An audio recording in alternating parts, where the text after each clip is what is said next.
Control. Cause I'm losing control. Oh yes, tuyingida olunaku lwa Monday nenga mwasuze mutya kansubire nti muli bulungi. Assalamu alaikum wa rahmatullah. Tubagaliza Ramadani ennungi. Nenga muli mutya mugamba mutya tuyingidewo n'Olugambo wamu ne President Seguya. Seguya yayimbye nga ndowooza nti mu Nigeria yayimba. Wa wano waffe. Okutuusa layimbye otulo. Kale tubakoppe bulungi aba Nigeria. Tusinga nnyo okukola ku nsonga ya quality kuba yesinga tutawaanya. Kubanga buli kamola aba Nigeria ino muyimbi gwa bibyo bote tebe kwata mukasente kasitoko pa noba perfect no igamu from CRE batusomesa nti pakasita kuba mu perfect competition it is okay era nkwebaza nnyo batusomese nyenga kibane kulikayo navudde byabadde bitya omukolo gwatuberedde bulungi nnyo seminari yaffe erabika bulungi seminari yo abafaada baffe babaddewo bonna babishopu basabasumba Semogere Po yabaddewo Christopher Kakoza Lugazi yabaddewo n'abalala Sabasumba omubaka wa Papa mu Uganda yabaddewo yayimbye misa kagamba bannange twanyumiddwa nga ba obbi wayogedde ensonga etya eyakugobya watusuubiza yabadde ensonga watusuubiza naye mu bulungi bw'omukolo ffe ba obbi twavuddeyo nga tusobedde omukolo bayirawo era abasinga tetwasanyuse nga kiki wakati mu kwagala seminaariyo yaffe twanyigidde ekintu kimu nti MC waffe Simon Kagwanja gwe baatulondedde yakoze ki katasomeranga ku ssomero eryo kati ebyasomero eryo ng'amanyi bitono omukolo gwa obbi gwaba obbi toyinza kugamba nti ngenda mbeere ennabbingo nti ennabbingo nga sisomeranga yo ate emyaka 10 nze mwogezi oba bayagadde babawummuze mubeerewo nga nammwe mucelebratinga bafaaza abo bangi abasinga babadde basomera nyenga seminari nga basobola okulonda mu faaza abeere MC nange sikirowoozaako wadde njogera nnyo sirowoozaako nyinza okubeera MC kubanda banga atasaanidde mukolo gwa kitiibwa guliko baani ffe twakikola ffenansi seminari yesomesa oyo deputy speaker tayewa yabaddeyo oli abadde Christopher Kakoza Bishop Werugazi n'abalala bangi ab'ebitiibwa babaddewo ekyo kyekizimbe kyaffe nyenga kwegamba ebintu byabadde birungi abo ba obbi nga basobola kweyogererako ssebo ku Bukedde Kagwanjala Simon badde nsaba eyamulonda mutuufu kyabadde kibulamu ate bw'aba yeyeeronda yali badde atusaasira n'agamba kigwanidde emyaka 10 nyinza okuba ebyammwe sibimanyi bulungi byonna kangaba ekifo ffe tuyina nga ba obbi ebintu bye twawulidde nga birina okwogerebwako ebitusanyusa ojjukira emyaka 10 giba byafaayo teri kirala kiba byafaayo n'omukolo nga bwe gukola ki bwe gutambula tugamba n'otunyonyola ku bintu byaffe ebyo akabonero kaffe kabbaaji moto yaffe quantum possum to the best of my ability baffe nenye nga batuuka nga basooka kusomesa ekyo kega n'otukaali ku chapo yammwe ng'owulira akawewe kega ebyo ebintu byaffe ne tukola ki ne tubyongerako kirungi kati abitegedde omulundi ogunaddako bajja kulonda mu mmwe ekyo tetunakituukako nsaba emikolo gya kereziya waakiri bwe tugambe nti eddwaliro liweza myaka 10 banka eweza myaka 10 kuba byonna institution ekola ki erina kereziya ssomero liweza myaka 10 oba 5 oba 25 balonde omuntu aba yasomerayo akola obwemanyi mu bulungi kubanga ono yatuse n'okugamba abaseminaari omulabye pulezidenti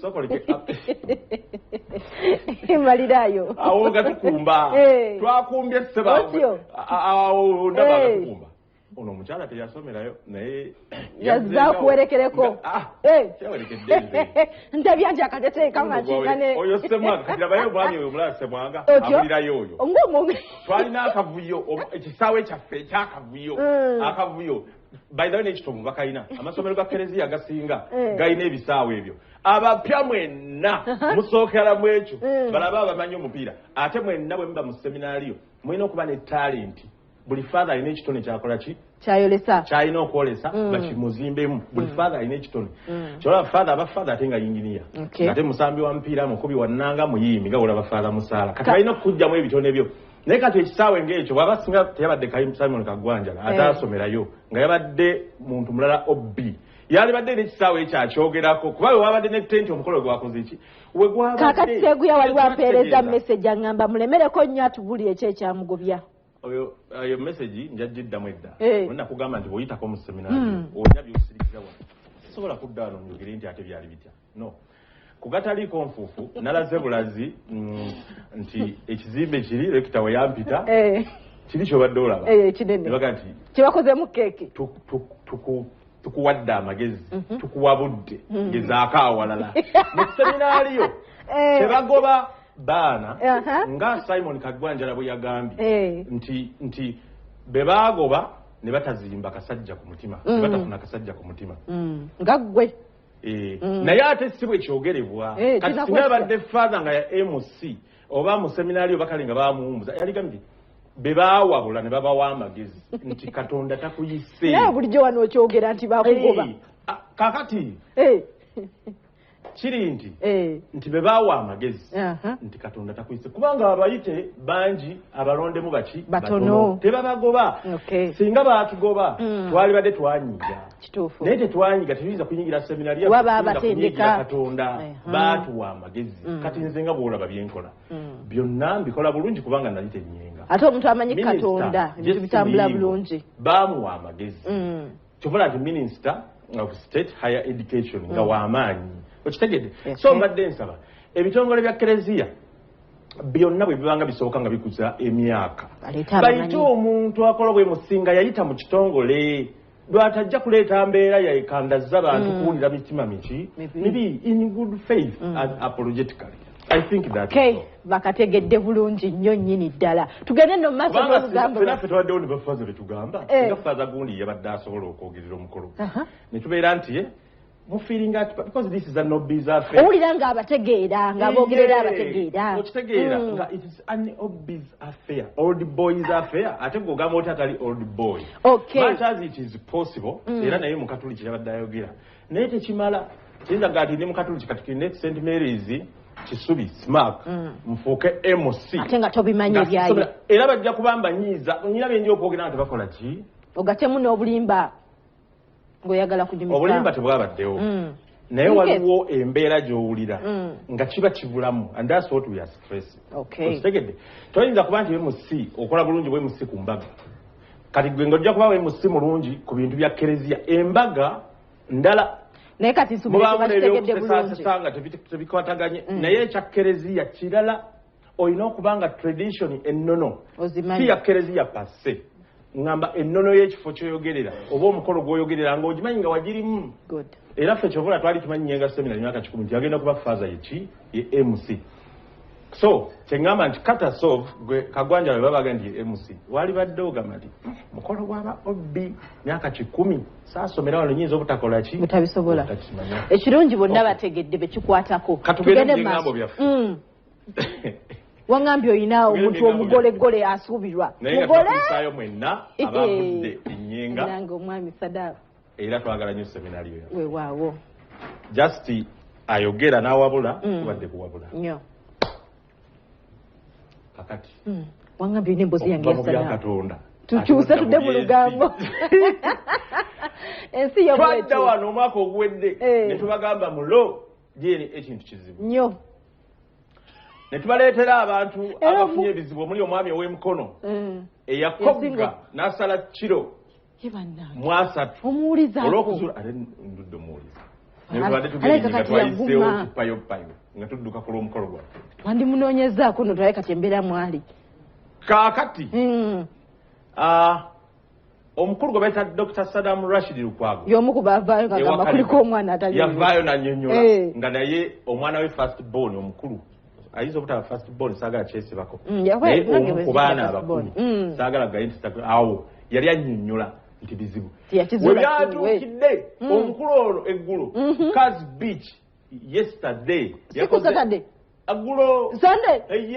yakoze engagement nakola n'ekitabangawo ng'omusiraamu n'asibiddeawo empeta ng'ate abasiraamu tebakola ki nawe tubikola tubyakyuka tubikola kale nnono tekiriimu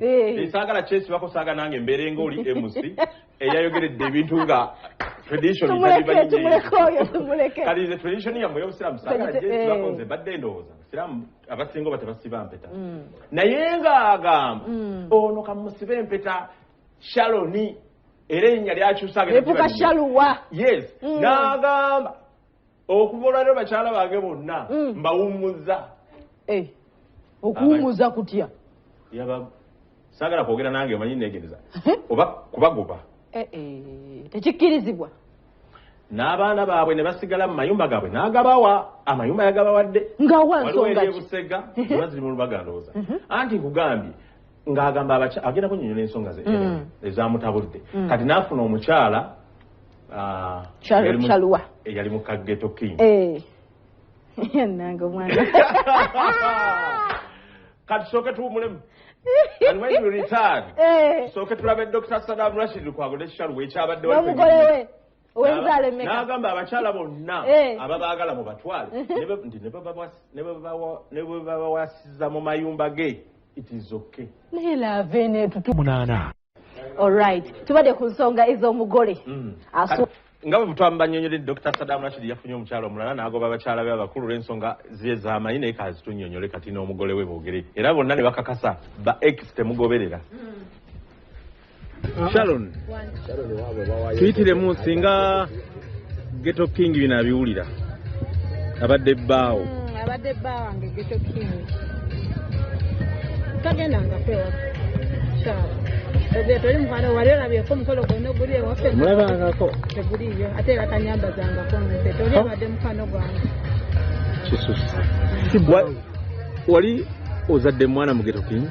mbalina basatu ba Ghetto King oyo si bbaawo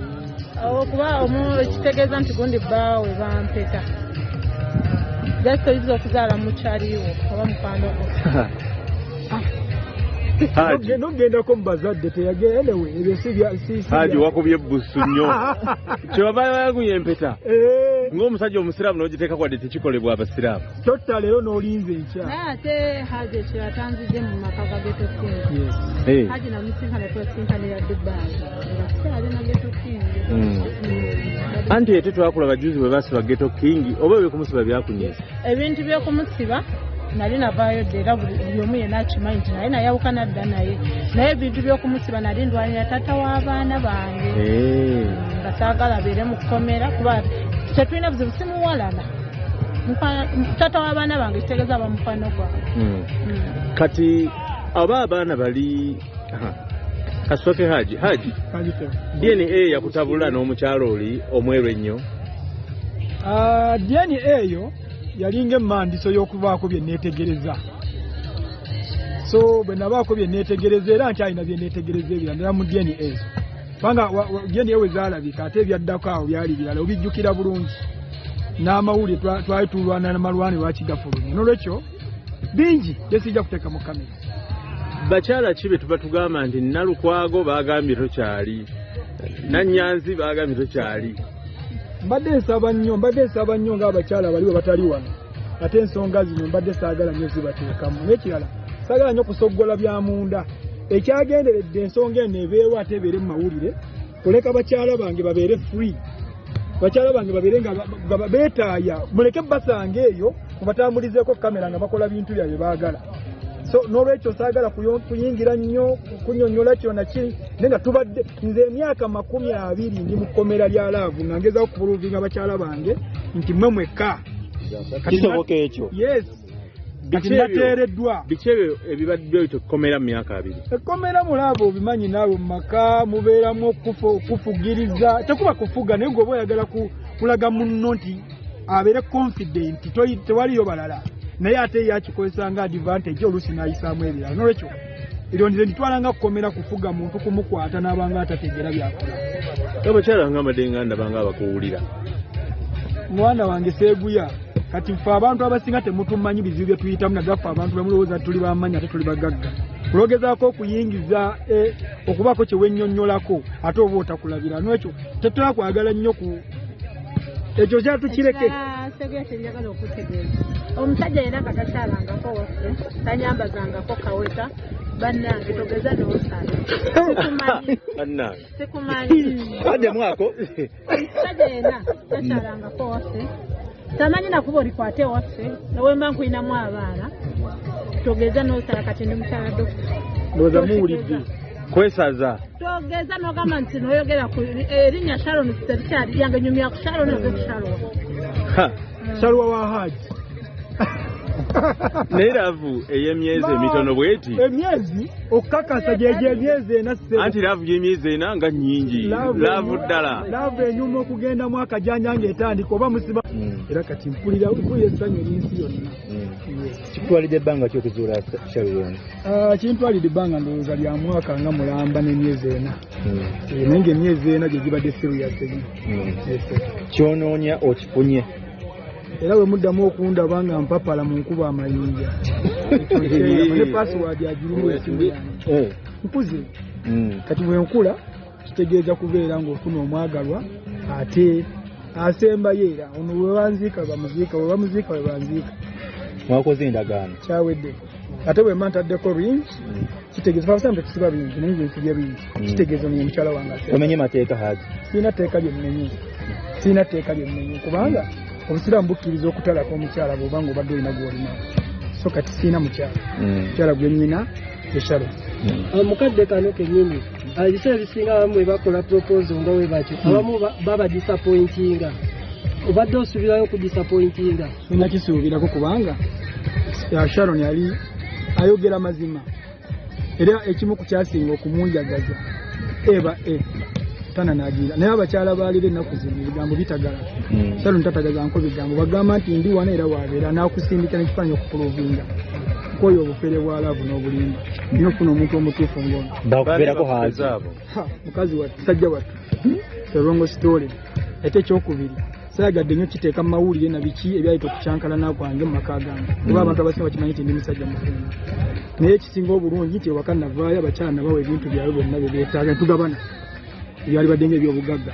kati nenjagala timuyinza abakyala bange ensi bamanyi babadde mu kamera oyinza okusanga mukyala wange yamuvinga on n'obulamu bwe oba alina omuntu omulala aye nolowooza nti akyali mukyala wange nebannamawulire muli bazibu nemukuba ate temubali bazibu mukola bituufu nemukuba amawulire nga mulowooza nti ati mukyala Saddam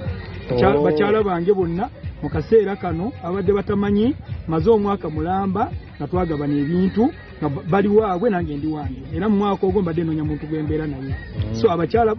musanga abakyala nga bakola ebintu byabwe temubakwatako mbogereko nga bo from today era nange ne bwe mbasanga ne baba aleese waka we nava waddembe kubanga ebiwandiiko byonna nabibawa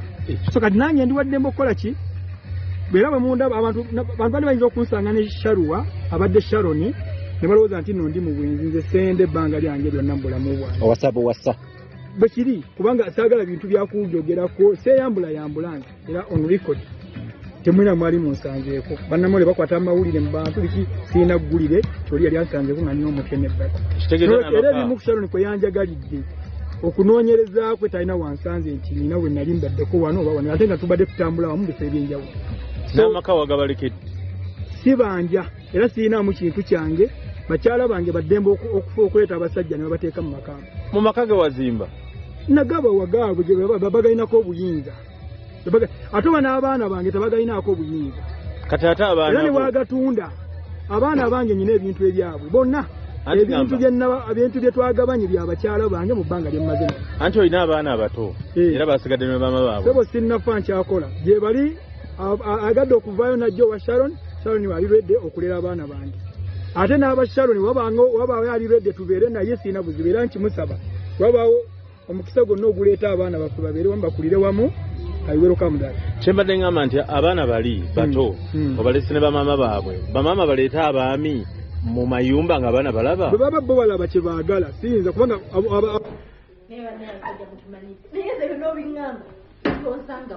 nange enfuluma nengenda n'enyumba gy'olesa abaana ne babeeramu n'endyoka nkuteekako ekyuma ntirese oyogere kuba abakyala mwe muli affected mu mbeera eno nenkuteekako ekyuma nawe ne wejjusa kyokka oba olaba be bagobye mukyala muto yali asembayo kati omulemu tukomewo emboozi mpanvu eno tennaba bannange kaakati nze ndowooza Dr. Saddam ayinza okuba amateeka g'obusiraamu bwe gakkiriza abakyala abana nabagambye nze nasoosa okugamba byotamanyi nnyo tobyogera nnyo nga ndowooza nti oba oli awo gagamba nti mpasa omukyala omulala bw'oba weesobola mpaka abakyala abana bw'oba weesobola and if it are told to see it fitting ng'abagambako era ayinza okuba abadde abagambako ng'etteeka bwe ligamba nti ngenda kuwasa etteeka ly'obusiraamu ligamba either bagambe woba olaba kyetaagisiza okweka bakweke toyogera ng'ojja onkube nti munange nina abakazi bengenda okuwasa nze mbikirize ndi awo nga ndaba Haji Kamoga abakyala be balina abasatu asooka kugamba omukulu mukazi gw'olina etteeka teritugamba muno jangu oŋŋambe nga bwogenda okweta mujja wange bw'oba olaba nsobola okukigumiikiriza ŋŋamba bw'oba olaba sobola kigumiikiriza nkweka kati golooza ki ekiriwo kisinziira na mukazi wo kubanga olowooza abakyala Dr. Saddam yanyiiza eki okujiga kuwa Saddam just ajoga bujozi nedda g'obeera mu maka go olyokoga nti ajoga kati yajooza eki kati wakugambira ati ajoga wawana ojjukira omukazi oli gwe yasembayo kuwasa namba nnya banne si be bamugoba Saddam ye yamugoba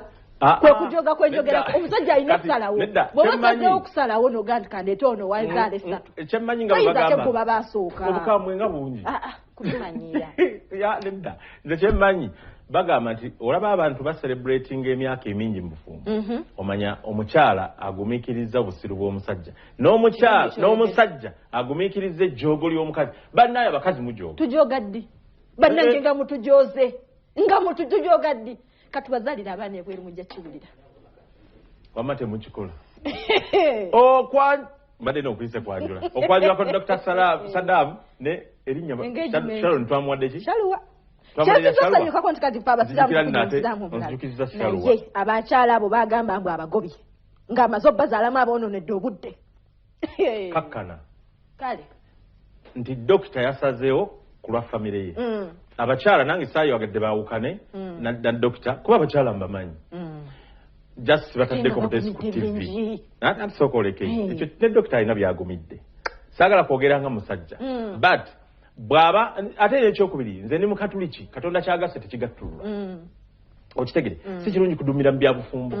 nze siri wampeta because I know kati kyenjala okutegeeza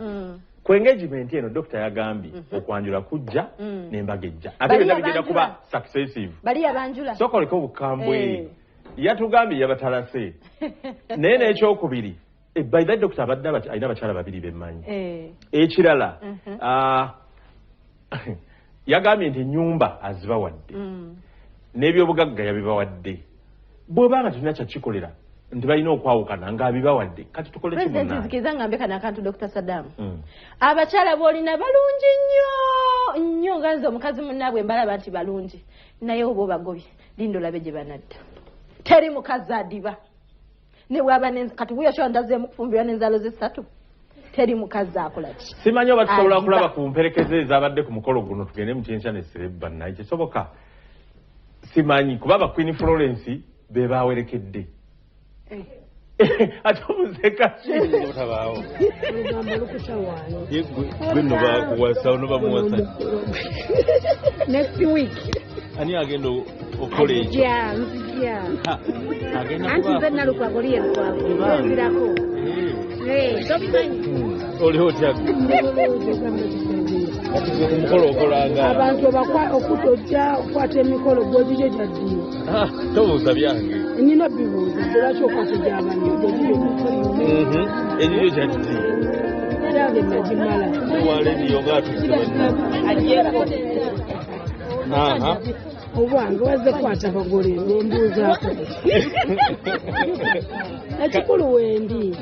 omukolo wendi olugamba nyinazze Saddam afunye omwana omusheeshe nga mumusinza osanyuka kimusanyukiddeko bwaba musanyufu naffe tuba basanyufu gwani amanyi nze kunifaa ate amalala agaaki ayagala kundogesa yogera linnya yakinaki bajja kuloga nze kunifaa ekyo bakimanyi nakamyuka okitegeka kozi ono wage machine yani Tebambita Nalukwago Yudaya, Manina was Saddam Lukwago, ne Queen Florence. Two for your Moshe. Maybe. Salamu alaikum. Alaikum salam. Agamba kitoko. Okola ngani ku mukolo? Ndi mukwano gwa Saddam. Saddam. Abayimbi nga mujjudde ku mukolo. Ana yesterday. Atono ya. Reste kamugisha. Mukwano gwa Sharon ne Rashid. Kuno omulundi gwakomesa ngobera ku mikolo gy'omukulu. Omusajja musiraamu. Nedda olaba omugezi bwa ddamu. Omugezi bwa ddamu. Ate mwagala akyeyogerere. Ate yeesobola. Sente alina. Abagolo bayita otya? Ne Metro. Owa Sharon. Labe ndi mukwano gwa Haji. Tambula mutulabe. Omukolo twagumaze dda. Naye nga muli basanyufu nnyo. Bale tetuyinza butasanyuka. Kino kye tuteeseko naawe okiraba. Mbuulira goyita naye mbuulira empisa zo. Gwe tutataddewo awo. Judith Namulema. Kasalabecca. Yabaddewo era yakoze ne make-up. Kwe kunyirira kwa. Judith owange. Eye. Naye nno munnange njagala okujjukiza omukazi gwe bakwana. Nga musajja abadde n'abakazi natandika okufuula abakazi bembe bali kasasiro. Bali naawe ojja fuuka kasasiro. Nedda. Dr. Saddam tanagamba nti bali bakasasiro. Kati kyakola bali kitegeeza ne bajja kikola. Kasasiro bw'omugoba tomuwacha omuwadde. Ate teyabagobe bakkaanyiza. Bakkaanyiza naye. Nze nagaye saagala abantu baawukana mu bufumbo. Naye bwe tukisanze nga bwe kiri kati tukole tutya munnaye. Okay. Katugendeko abaana tubayi.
One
Yes indeed. Olunaku olwaleero muganda nga tulaba tulina abaana be bayita Hyper Kids Africa. Owaaye ndowooza level. Kati ze simanyi yadde okuzina. Singa osanga omuntu alinga nze akazina kikoyinza omutandikizaako. Temumpa kazibu nnyo kuba naakali adde akusaagala eggwemu. Mpa ako kajja kunzibuwalira mumpe yakalala kenyinza oyigirako. Soko tudde mu buto step by step tontwala speed ntandika ntya nkwatirako microphone ntandika ntya lindako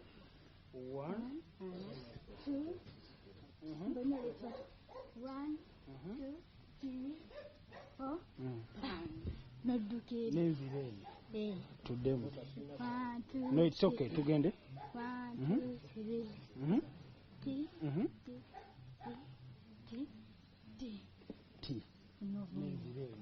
kale tweyanzege babayita Hyper Kids Africa. Oyina emyaka emeka? Nina emyaka 7. Gwani? Nze Kisache Esther aka Mosquito waki bakutuuma ensiri? Kubanga ndi mutono. Oli mutono. Nawe wemanyi nti oli mutono. Waki tolya mmere? Ndya. Naye ki? Gwani? Amanya gange nze Nanyonjorania aka Star Girl si Spice Dano ozatako kimeko ng'otuta erinnya li. Spice Dana muyimbi nze ndi Star Dancer. Okay, neyanze Brad Gwani. Yo nze Kapelepeto Mobaya Get Ambassador w'abatomo geto ng'omutomo batomo bayo omuto. Okulukuta nkumanyi? Wagwande. Soko nkulukutire mutugende. Yo Caprije yo code freestyle king of magic bali bafala mbasota nga kabayike mbakubira bwofa ninyongera gwelayike tuli kuleja lite balaga majolite gwe wulira content guba buguma like do that yo yenze meja nze kanyina bawenja mbali kumutunga kizimba yenza batuja njagala nsomesa bali wono n'abalija kankubala okuva ku moto mpaka kobegere Caprije yo code ticha Ndandise okumbala oyagala kumbala kati kino ki? Guno ndowooza ogulaba muguwa. Musono baguyita batya guno? Guno omusono guva Jamayipanda nga gutuumibwa erinnya lya nonneemu. Teguyina linnya? Yaman. Kapiripiri toyina emyaka emeka sofa nkulabidde ebbanga olina obba kati owezezza 2. Piripiti nina emyaka 10. Olina emyaka 10. Watandika ddi okuzina? Nali nkumanyi nnyo mu kuyimba. Natandika okuzina mwaka gwa mabegakaawo nali sigujjukira nsonga nali nkyali mwana muto. Okay. Kale omulala sebo Gwani? Nze Lugumba Faizo aka Kachere Muyayo. Kachere Muyayo? Yes. Ono waki bamutuma Kachere Muyayo? Kuba nze yali mu video ya Mudre ya Muyayo. Ye gwe. Okay. Ono namumaze sebo jangu Gwani? Manya gange nze Kiza Swaibu aka Swaibite. Swaibite osiiba? Leo tusibe olunaku lwakumeka? Kale Gwani sembera Gwani. Amanya gange nze Asimu Ivan aka Michael Jackson. Eryo lyetaddeko kati siri lyo wakiruluddeyo. Jeriri kuba Michael Jackson. Yes. So kompe mwaka Michael Jackson yao tugende mu maaso.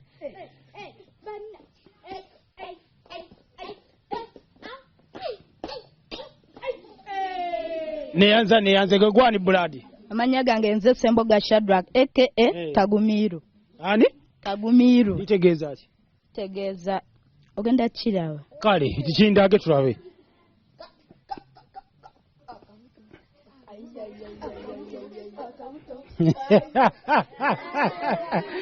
Kale amuganda nga tula ku Bukedde TV olunaku olwaleero tuli side zeno Makindye tuli ku Salama Road to be specific tuli maka g'abaana balenzi be bayita ba Hyper Kids Africa they are talented nga obalabye bakola ebintu ebyenjawulo ndooza founder yo nojja ntogereko naawe tulabe ekintu kino nga tukiwanika tutegeere ebintu bino muganda wange amakanga manene sente zigapangisa muzijjawa ate mukaaba obwavu bano baliisa ki kuba bangi abaana balya mmere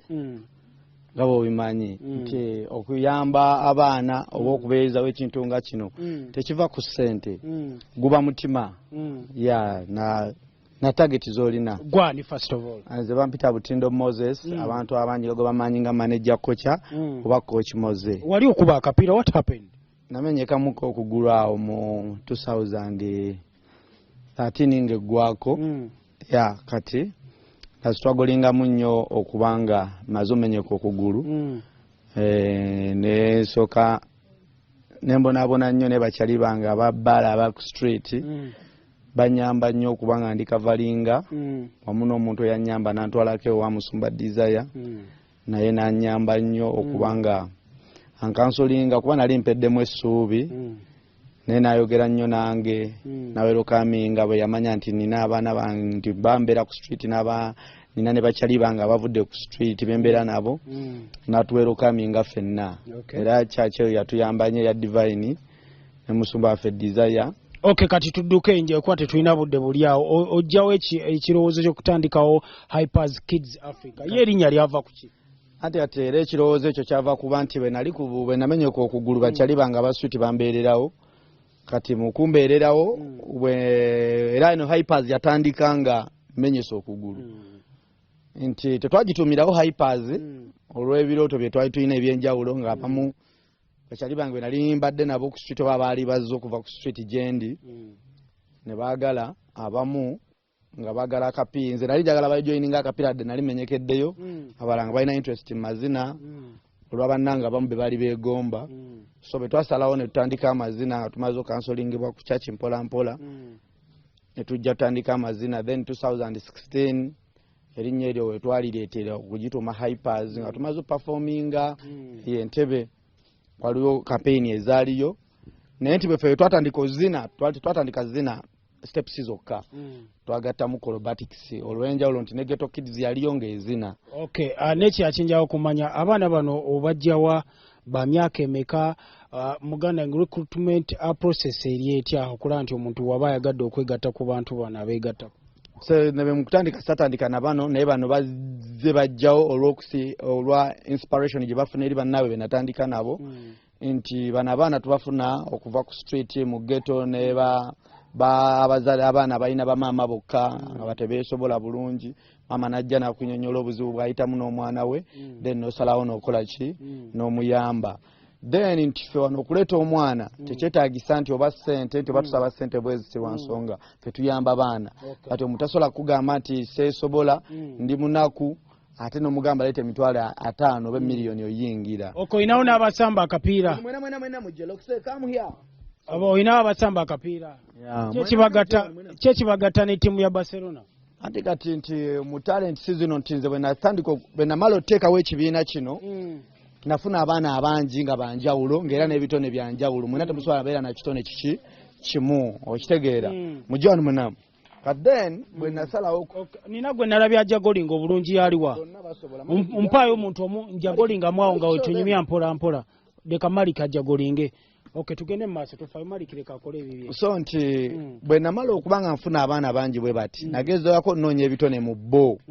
nti okuzina temusobola zina baana 3 ku stage naye ate omupiira ttiimu ebeeramu abantu 28 okutravolinga oba okutambula so nesalawo nti tekewo akademi y'omupiira nti bano abaana bwe babazina ne bafunayo obusente mu YouTube awo oba mu social media platforms zaabwe bava mu bafan zisobola otuyamba ogulako emijoozi n'emipiira so nti bwe twakola ekintu kino ne tubeera nga tupostinga ebintu byaffe mu ttiimu z'ebulaya zonna Barcelona yasobaayo okusiima ekintu kyaffe. Barcelona yakoonamu era nesindika ne agent waayo najja wano olimba bwe yajja n'atubuuza ebigendererwa byaffe n'ebirooto byaffe ne tubibagamba then bwe baddayo ne basobola okuba nga bafollowinga ne baba nga basobola okuba nga batupostingako ku page zaabwe then okuba nga still even now tulina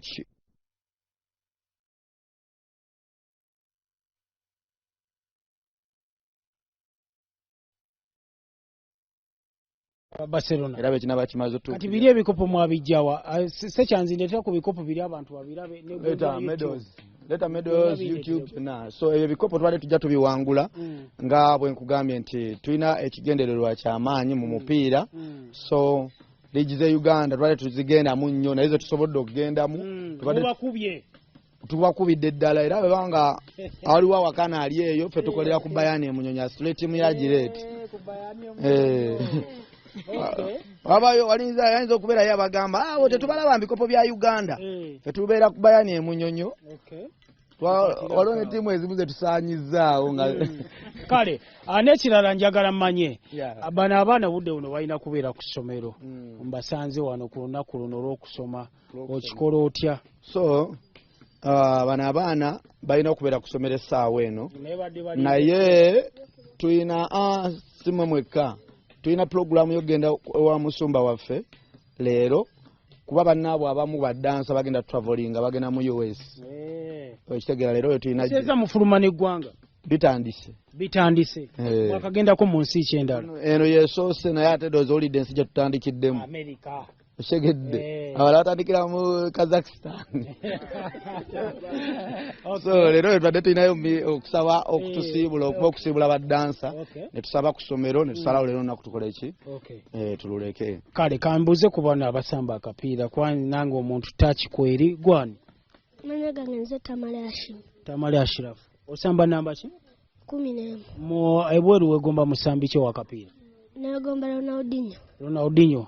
kati yawummula naye nga wakabi jangu sekyanzi gwani Kinji Bright Andrew osamba namba ki namba 8 ebweru wagira timu ki mpagira Arsenal ate Uganda mpagira Express ani omulala jangu gwani manyaga ngenze Jagurahman omupiira guno oyinza gukozesa ki wengu kuwa bwe guti ndaga mutulabe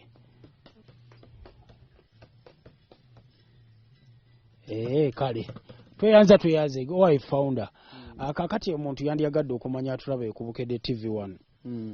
ndaba wali emifaliso abaana bagenda mu kisulo gino mupya bagibaleetedde kwebakako embeera ebadde eganye what is the occasion so ebintu bye tukola abantu babiraba bambi be babiraba bagezaako kola follow up omanyi sigamba nti buli kintu abantu ebintu bye bateeka ku Facebook tibiba bituufu kati abantu batulaba bagezaako kola follow up ne batunoonyaako ne batulaba kadde ne bajja ne balaba engeri gye tusulamu n'engeri gye tulyamu then kwe kusinziira ne basobola okukola donation z'aba bakozi kati eno donation kati ng'egyo emifaliso waliwo omwami omu bamuyita Mr. Kelly abeera UK Mr. Wire mutefayo soma tofayo Wire amutenza we UK waliwo Anti Maureen and Prosi ba New Vision then Anti Rita naye wa abawadde emifaliso abantu bano tubeebaze bannange Hypers HBT more time kigenderwa mu kiriko kati YouTube okuba wagundi eno tugiyita plek mu luzungu baba wayaki 1 million subscriber 1 million ya Golodi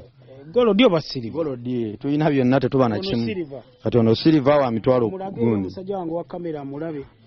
ono omala weza mitwalo 10 ejaba subscriber ne bakuwa silver ono muleka mukwate mukona Golodi tulabe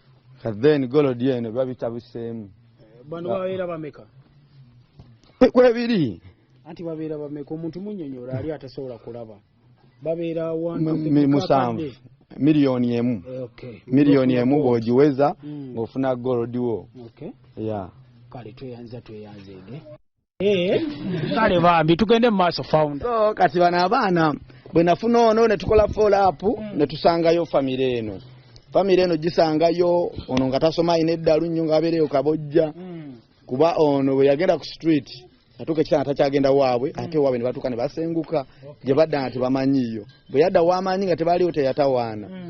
kati nensangayo bano ne famire waliwo n'abalala abawala ne batwala mu viri ne bayiga bali mu kuyiriba nsi kati maama we n'ansaba nsigale n'ono mumuyambeko yali muto nnyo ng'ali mu sayizi z'abano ono palaso yamuwa oluyimba byonna tubirina tulina ne tune endala eriwo gye twakoze ne DJ Ayani okuva France munne wa DJ Khalid twagikoze ne byonna twabikoze era tugenda batubifulumya kasa tuva mu lugendo lwaffe waliwo alubamu gye tutegese kale ababayita Hypers Kids Africa basangibwa wano we tuli wennyini era gwe muganda wange atulaba ku Bukedde TV1 mbadde njala mutuweemu kye tuyinza oyita last performance olaba otya selector soko tuze wali mu musical break naye ndowooza abamupiira oba basooke bamanyi okuzina ab'omupiira oba bamanyi mupiira kati emipiira tugize ebbali muso mumpeemu kulaga wano seeta nkukwatireko naye ono muto nnyo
levo maweke soko je maweke kati maweke akoko wadozi na kebaita batya amapiano bakaita amapiano soko mpe mugumunga tekuliko music tugende mu maaso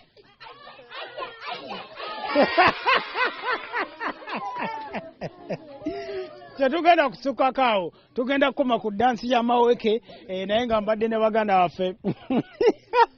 aba Hyper Kids Africa nawe ekyo toyanze gejona neyanziza nnyo mukulu Tike Hassan yakoze ku transport tuli ne Rita Mukasa omu kubalabye nti eteekateeka y'emifaliso etuuka wano mu kifo kino n'engoye byonna naye ng'ekitali ekyo muganda tugenda kusibulira wano bannange mbagaliza olugendo olulungi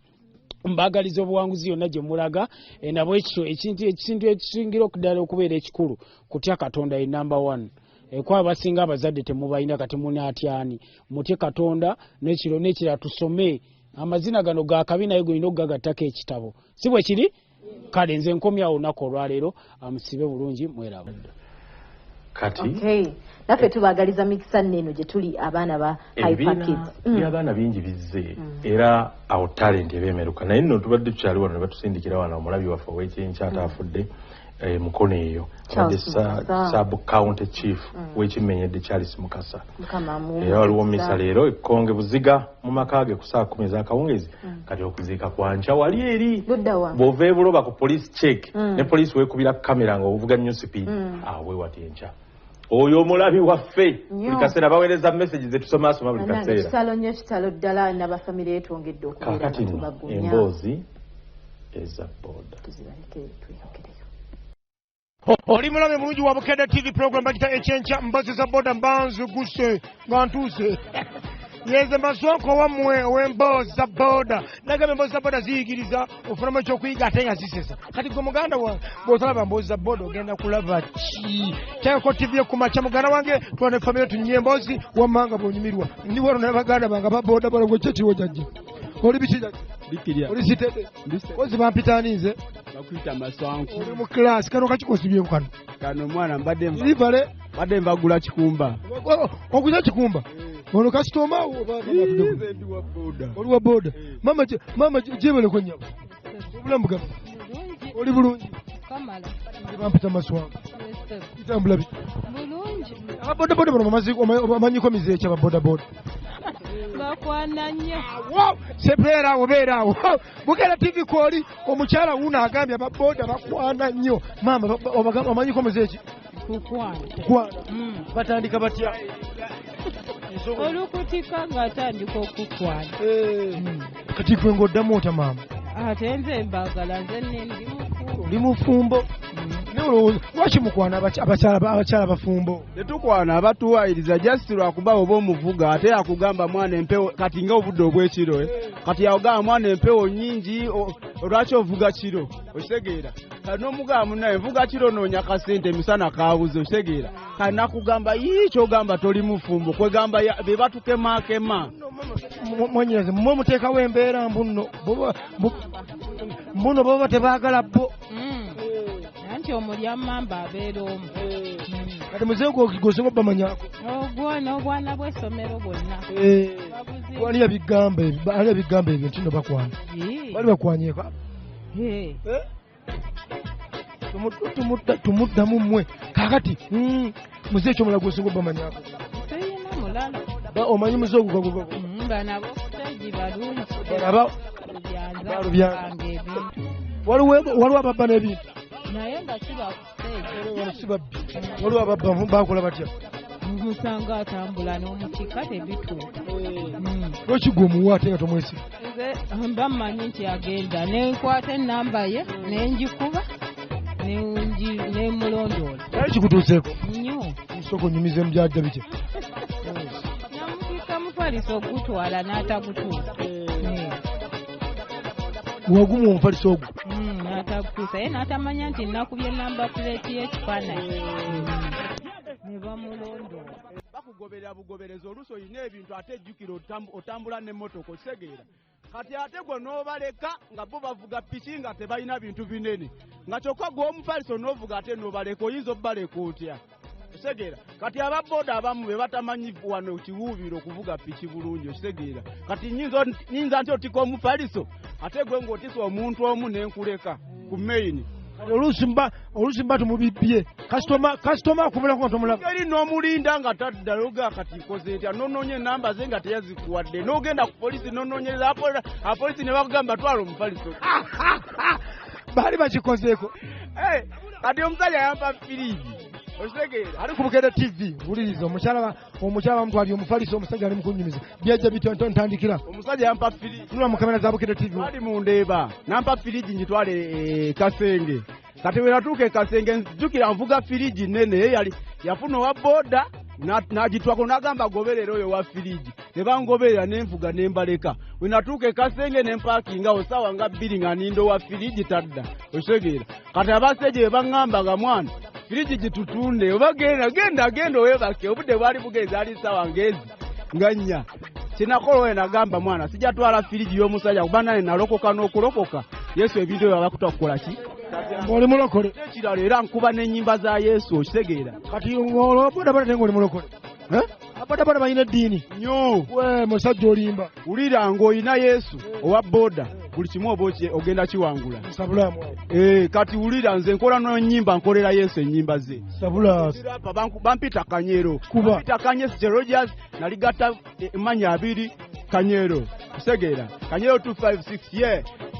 bwe nfuna Yesu nafuna pulani sikyayinza wangulwa gamanyi ga sitaani ligata fire and mimi fire burn nze kachai kigambo kyesukali n'amajani yo natabulwa n'empoma kati sikyakawa nakyali mugete yo mwana nga nali nkawa ng'ennaku ennyinza obusungu nga nze nekyawa nga njula n'okwetta matu nga nze nekowa mikwano n'eŋŋanda bonanga banvaako nange kenyini nalinga nga eyevaako ne mama kinzala ali yaŋŋamba yanvaako kati teri mukolo gbone gunyuma nga siguliko bwolokokokyuka webikulesuuka nova mwezo ziroka bw'otambula tukaddemu bwolokokokyuka webikule suka nova mwezo ziroka tugende maaso kuva mu ghetto tekyali kyangu yali escape nali nkirako oli omulwadde ali ku drip nga kasitani kansiba ku mumwa bisolo tepu nga tekakomye omwattuwe kankuba n'ebisirapu nali cheap kati nafuuka expensive ewa Yesu nyumirwa nnyo okiri massive bulira enjiri nga nyimba mbeera nga nvuga boda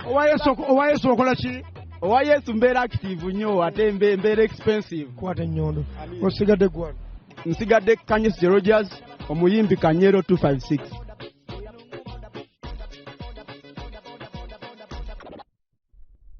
ekyenkya kikutuusiddwako